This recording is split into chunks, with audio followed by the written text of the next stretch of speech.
magandang araw at welcome back sa inyong pinakabagong online kusina. Today ay samahan nyo naman ako magluto ng sinigang na pinagsamang hipon at baboy. Ang mga gagamitin nating ingredients ay 3/4 na baboy,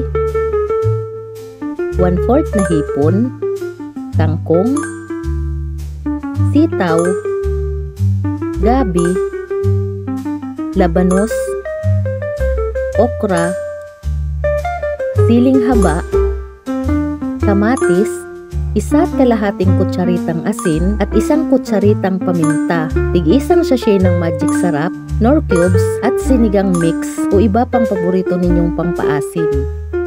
Hiwain lamang ang mga pansahog sa nais ninyong hugis at laki at siguraduhin hugasan ito ng mabuti.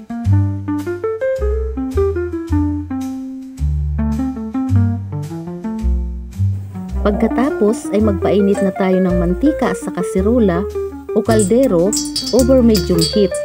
At kapag umuusok na ito, ay maggisa na tayo ng bawang at sibuyas hanggang sa mag-caramelize ito.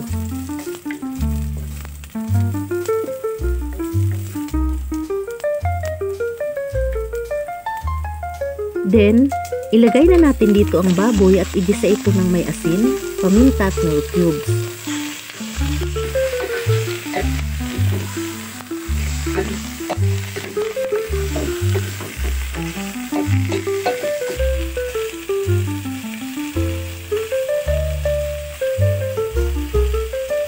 Haluin ito ng mabuti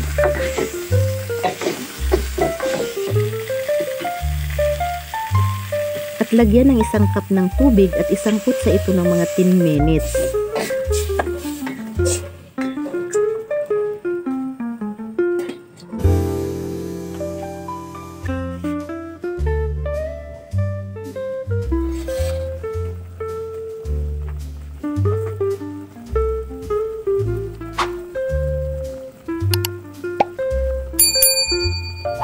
After 10 minutes ay maaari na natin ilagay ang gabi.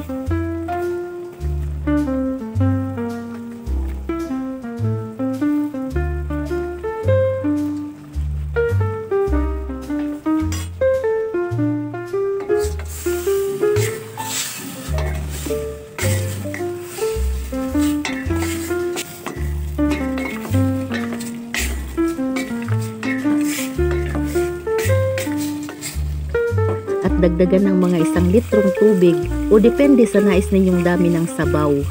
Sabay na palambutin ang gabi at baboy. At kapag malambot na ito, ay maaari na ilagay ang sitaw at labanos at pakuluan ulit ito ng mga 3 to 5 minutes.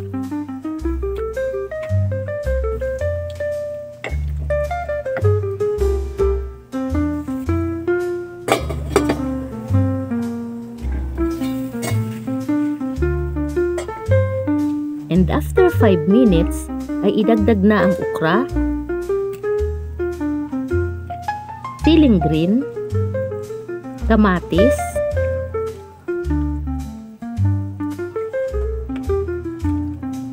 kangkong, hipon, magic sarap, at sinigang mix. Halu-haluin ito ng mga ilang minuto at maaari na itong hanguin.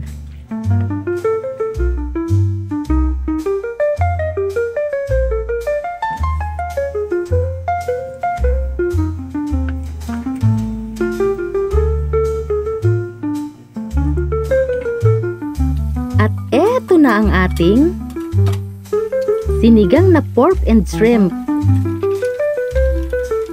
Punong-puno ng sustansya at napakasarap pa. Maaari rin kayo gumamit ng iba pang gulay at paborito ninyong pangpaasim o pangpaanghang.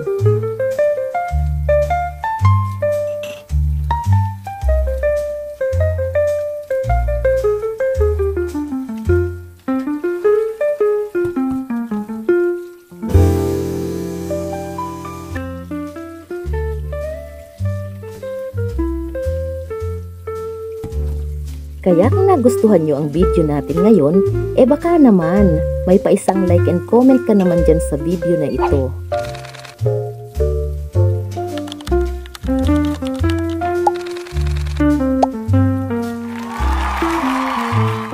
At baka pwedeng pakipindot na din ang ating subscribe button dito sa ibaba to help us grow our channel at para ma-update ka na din sa mga susunod pa namin mga new recipe video every week. Maraming salamat sa panonood and see you sa aming next video.